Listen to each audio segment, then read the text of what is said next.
Halo teman-teman, sahabat madu alami, jumpa lagi pada channel kali ini. Teman-teman, saya ingin berbagi untuk teman-teman pecinta atau peternak kelulut atau Trigona itama. Hal-hal apa saja sih yang harus kita perhatikan ketika kita beternak, melihara kelulut itama? Memang kalau kita lihat, kelulut itama ini adalah salah satu lebah yang unik ya.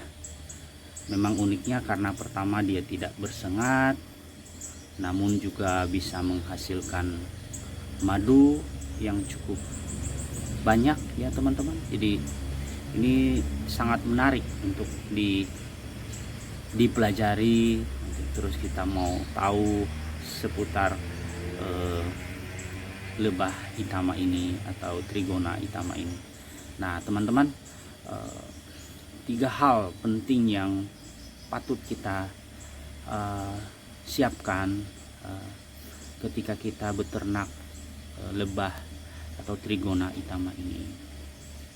Ada beberapa menurut kawan-kawan yang sering disampaikan, diantaranya itu memang harus ada sumber vegetasinya ya. Sumber vegetasi itu bisa berupa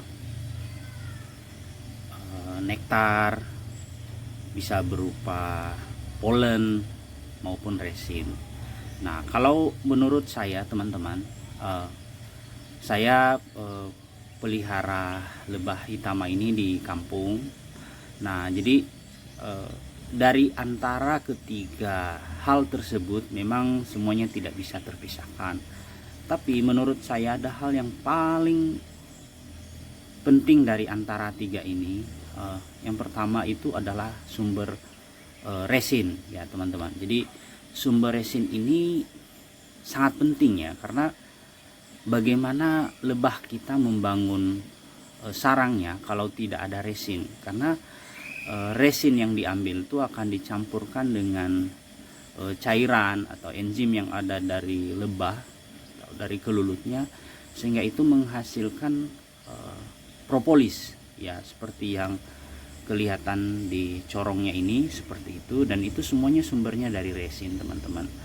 Nah jadi karena kenapa saya bilang tadi resin, karena lebah-lebah kita ini sebenarnya secara alaminya dia mencari sendiri nektar ataupun juga polen di sekitar pekarangan rumah. Nanti saya tunjukkannya di sekitar pekarangan saya di kampung, apa aja yang ada di sekitar sini. Sehingga kenapa menurut saya resin yang paling penting, karena secara alamiah lebah akan mencari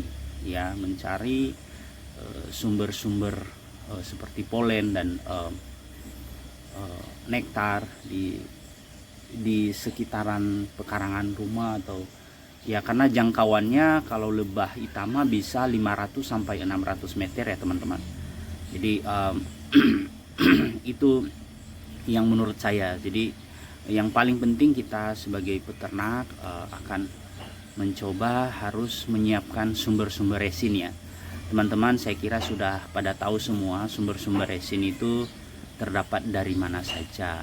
Nanti saya tunjukkan yang ada di tempat saya ya teman-teman. Nah teman-teman, sahabat madu alami dan pecinta kelulut itama, ini di lokasi saya yang menjadi sumber resin utamanya ini adalah nangka ya teman-teman. Ini ya bisa lihat ya. Oke, saya punya nangka. Terus di sini ada pohon langsat, walaupun memang resinnya sedikit. Dan di sebelah sana itu ada pohon mangga. Dan nangkanya ini ada beberapa batang teman-teman. Nah, jadi di kompleknya seperti ini. Memang masih banyak hutannya, jadi sehingga ini sangat menolong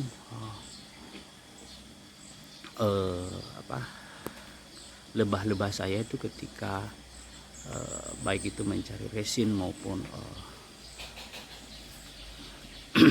apa namanya, maupun mencari nektar dan polen ya. Jadi yang perlu juga kita harus tahu, perlu kita harus perhatikan juga teman-teman terkait pemelihara kelulut itama ini teman-teman. Kita harus ya menjaga jangan sampai masuk air ya. Jadi itu menjadi juga indikator keberhasilan kita dalam pemeliharaan atau dalam peternakan kelulut itama ya. Baik teman-teman, demikian yang bisa saya share terhadap teman-teman. Mungkin jika ada pengalaman lain terkait memelihara kelulut itama, bisa juga berbagi di sini, karena mungkin setiap tempat atau daerah pasti pengalamannya berbeda-beda. Semoga kita sukses semua teman-teman, dan terima kasih telah mendukung channel ini.